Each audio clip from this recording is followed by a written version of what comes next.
For 100 years, the University of Arizona has squeezed people into this room and then into this room so they can stargaze with a research class telescope. It's been going on since 1922, and it's kind of a big deal around here. So we were asked to do a video on it to celebrate its 100th birthday. The problem sort of is that I don't really know what I'm talking about.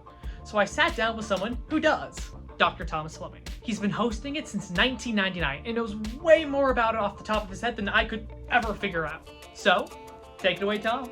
Yes, it started exactly 100 years ago when the telescope was finally installed, the original 36-inch Stewart Observatory telescope in July of 1922.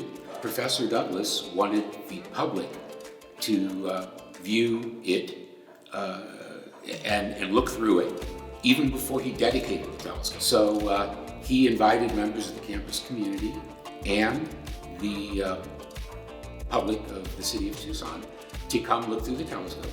And that was on September the 28th, 1922. He would every year, several times a year, have members of the public come and look through the telescope. They'd give lectures in astronomy. And that went on for the last 100 years, with the exception of World War II, because Professor Carpenter, who was the director then, got drafted and had to go serve in the Navy. And we didn't have an astronomer here on campus during World War II. And then during the COVID pandemic in 2020, we canceled the lectures in 2020, 2021. So except for those two periods, there have been public evening lectures where members of the public hear a lecture about astronomy and learn about it from the actual women and men who do the work. And then the telescope, which is now in the old Stewart Observatory building, is open for them to look through. The mission of the public evening is for the members of the public to actually see what is being done with their tax money, to share the wonders of the universe and the science that's done here at Stewart Observatory. And Professor Douglas made this quite clear. The public evenings are to be free.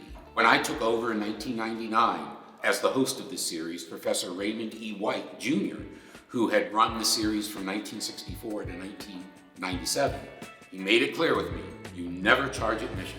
It must be free. So for the lecture series, what's the range of topics you guys discuss? Is it always astronomy, or do you guys sometimes branch out? It's astronomy or astronomy-related topics.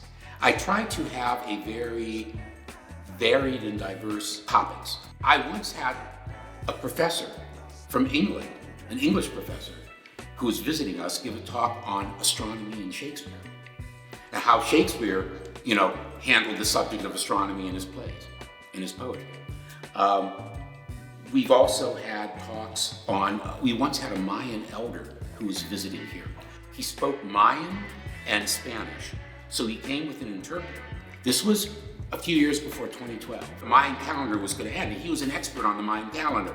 He was a priest of their religion, and he was a very fascinating man, explaining how the Mayan calendar worked, how ancient Mayans would make their observations. And during the question and answer period, Professor George Reiki asked him, so what's going to happen in December of 2012 when the calendar comes to an end?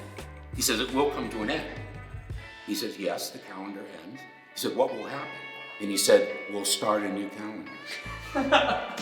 Yeah. So it's how astronomy, not just the science of astronomy and cosmology and planetary science, but also how it connects with the other sciences, how it connects with history, how it connects with the human experience.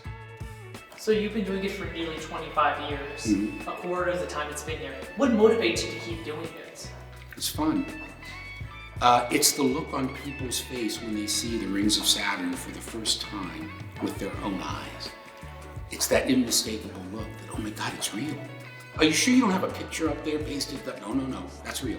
To see the younger people that come to the lectures who end up, going to astronomy camp or then wanting to go to a university and study physics or astronomy. It's just, it's the part of my job that makes it, well, besides the teaching, it makes it fun.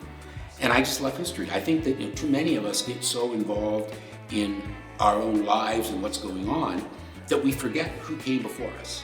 And I think it's important to remind everyone of who came before us. Welcome to Stewart Observatory.